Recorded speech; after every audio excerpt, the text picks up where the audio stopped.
Live from our 7 Tasmania studios, your nightly news with Kim Miller begins now. Good evening, everyone. First tonight, understaffed and overwhelmed.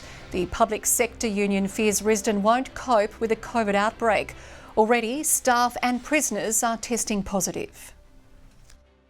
COVID-19 finding its way into the walls of Risdon Prison. 2 prisoners and 16 staff identified as positive, adding more pressure onto the system. Unfortunately, we went into this COVID situation understaffed in our prison, unable to open the prison normally on a daily basis, so that's exacerbated an existing problem. Those infected and close contacts taking more than 50 staff off duty, according to the union, now concerned over a potential outbreak. If we ended up with 500 or 600 inmates with COVID, some of them are going to be seriously ill, and I have no idea how they're going to manage that sort of situation.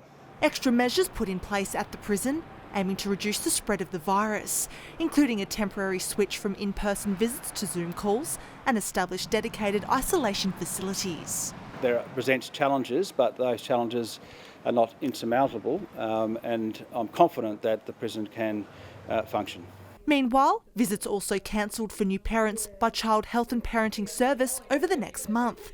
Those home assessments still operating for babies under 8 weeks or those needing extra assistance, with CHAPS nurses transferred to tackle COVID-19 and vaccinations. Which allows us to maximise our effort over the next 4 weeks, and then after that we'll be back in contact with parents to reschedule and reconfigure our CHAPS service over the next few months. Vaccination efforts for older children aged 5 to 11 continuing today, with 408 bookings alone at the Huonville Clinic. More than 1,000 jabs administered in the first 24 hours of the rollout, but authorities urge more parents to book. A number of our GPs are providing paediatric doses, which gives us every confidence that we'll have a very high number of people vaccinated before the 9th of February. Add the bookings for vaccination to your back-to-school checklist. Rapid antigen tests also set to be offered in regional areas, while authorities extend the public health emergency for a further 3 months. But as people wait in long lines at distribution sites such as Launceston Silverdome, reportedly running out of rats yesterday, the Health Minister says there are tests still available. If one is symptomatic or a close contact of someone that is symptomatic, they can ring the public health hotline and access a rapid antigen test. Meanwhile, State Health Commander Catherine Morgan-Wicks has tested positive to COVID-19 and is asymptomatic. No exposure concerns have been identified. And the Health Department has confirmed 2,823 people were sent an incorrect release from quarantine message before the end of their isolation period. A spokesperson saying it was due to a system error, which was discovered around 20 minutes later. Risk to the public is expected to be minimal. A total of 1,379 new COVID cases were recorded up to 8 p.m. yesterday. Ruby Kamane, 7 Tasmania News. A man has died while in custody on the Risdon prison site overnight. It's understood the incident is not COVID-19 related. The Tasmania Prison Service has extended its condolences to the man's family and friends. The matter is being examined by the coroner. Blunston Arena's head curator is confident the pitch is in prime condition for the Ashes Test to be played in Tasmania for the first time. It's claimed more than $25 million is expected to be injected back into the economy as thousands secure a seat for the historic match.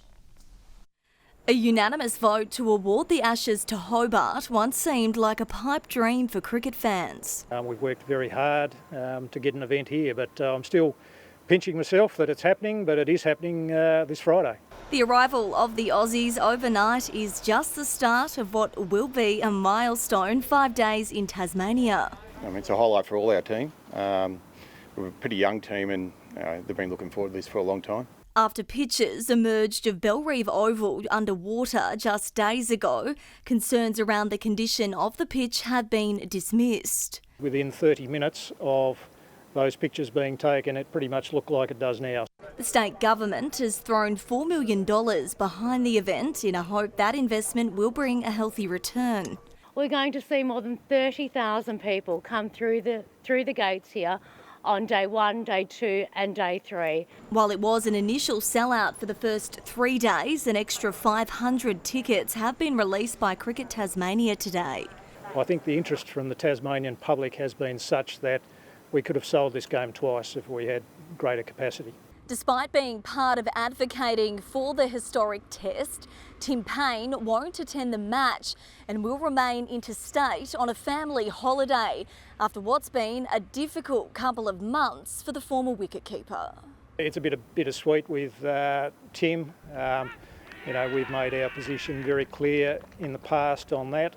England and Australia will face up under lights from Friday, with the Brits denying Australia's whitewash dream on Sunday in Sydney. I expect it to be a good contest, especially first day there'll be a bit in it, and then it should, some period in the game, it'll flatten out to a good batting pitch. Grace Evans, 7 Tasmania News. Turner's Beach man has been charged with trafficking after attempting to import half a kilo of methamphetamine. The 31-year-old was intercepted after disembarking a domestic flight in Launceston yesterday afternoon. His alleged associate, a 43-year-old woman from Wesley Vale, was also charged with trafficking. Police say the drugs have an estimated street value of $750,000. Further arrests are expected. And as the Omicron wave continues, charities and community organisations are stepping up to help isolated Tasmanians through the worst of it. They're doing everything from connecting lonely Tasmanians to delivering hot meals, but are also warning their services could be affected. Serving up this curry in a hurry. The team at Loaves and Fishes are delivering meals all over Devonport to those in need. Single parents, they're intact families, they are migrants, refugees, they're all sorts, students. Poverty and hunger really knows no boundary, to be honest. Tasmanians will be able to donate to the cause as part of the A Good Drop campaign. When shopping at 911 bottle shops, they'll be given a token to give to one of 3 charities. Everybody's got lots of different reasons for needing help at the minute, so it's just nice to see some going back into our local community. Charities are preparing for the months ahead, expecting to face increased demand for their services and also battle staffing shortages. When you have community transmission, you're also going to have a large number of our volunteers who are of a certain age, probably unable or uncomfortable to come and volunteer. Some services will be prioritised and others modified to ensure they can keep delivering them. By the time we get to the 2022 winter, you will look at 2 years of economic upheaval and anxiety that will start taking its toll. Last year, Mark Atchison started the Crisis Heroes website, which connects people in need with those who can lend a hand. People have been asking for supplies to be dropped off or even a friendly online chat, as isolation can be a real thing. 1,500 people in the state have joined the site, with dozens of requests coming a day. Kindness knows no bounds, and we're really seeing that with Crisis Heroes. Tasmanians coming together to pull through. Josh Duggan, 7 Tasmania News. An exhibition dedicated to Tasmania's iconic Harts Mountains has officially been unveiled in Hobart today. A mobile art gallery known as Artbox has left the Huon Valley for the first time to showcase the work. The 20-foot high shipping container is now at Mawson Place for the community to enjoy. I hope people feel inspiration to visit Harts if they haven't been. I hope people feel joy when they see it. It's pretty colourful.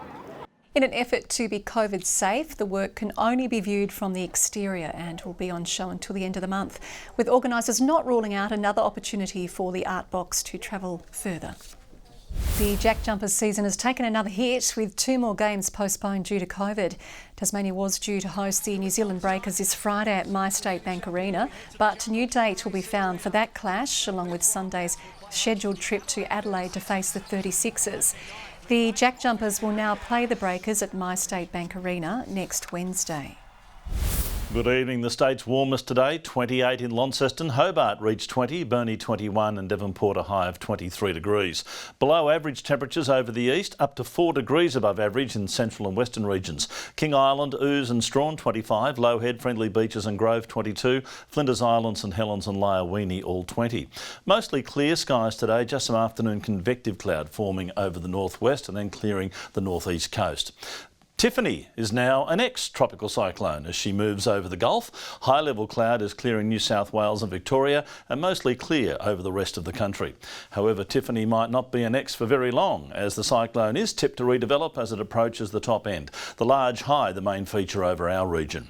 East to south-east winds at 15 to 25 knots over southern waters tomorrow, increasing to 20 to 30 knots over the southwest in the afternoon. Strong wind warning has been issued for the far northwest coast, the central north coast and the southwest. A final flood warning for the South Esk River. Forecast for tomorrow, Hobart a cloudy day, a top of 20, 22 the top for Geeveston and Bothwell, all with a bit of cloud cover. Launceston mostly sunny and 26, 21 the high for Devonport, partly cloudy for Cressy, a high of 25 degrees. 21 for Burnie, mostly sunny, partly cloudy for Strawn, but up to 23 degrees and 21 the top for Curry. While for St Helens, a cloudy day, 20 the top, 19 for Swansea, Orford a bit cloudy and 19 degrees as well. UV as high as 11 and extreme. On Thursday, find apart from a shower over the east and King Island and maybe a shower later over the northwest. For the first day of the test, Hobart can expect rain at times. Those exact times haven't been disclosed just yet. In fact, a bit of wet weather all around the state. And on Saturday, a humid day around Tasmania with a possible shower for most areas. Sunny and 37 in Perth and Adelaide. Sunny and warm in Melbourne, a possible storm in Canberra, possible showers for Sydney and Brisbane. The sun shining over Hobart, it's 18, 21 in Launceston and cloudy in Devonport as well. News coming through just now, Kim, that the rest of the summer racing carnival at King Island has had to be cancelled, including the Cup on Saturday weeks. I know Audrey Hamer and the rest of the hard-working crew there on the committee will be devastated having to announce that news. Another setback for the island. Thanks very much, Murph.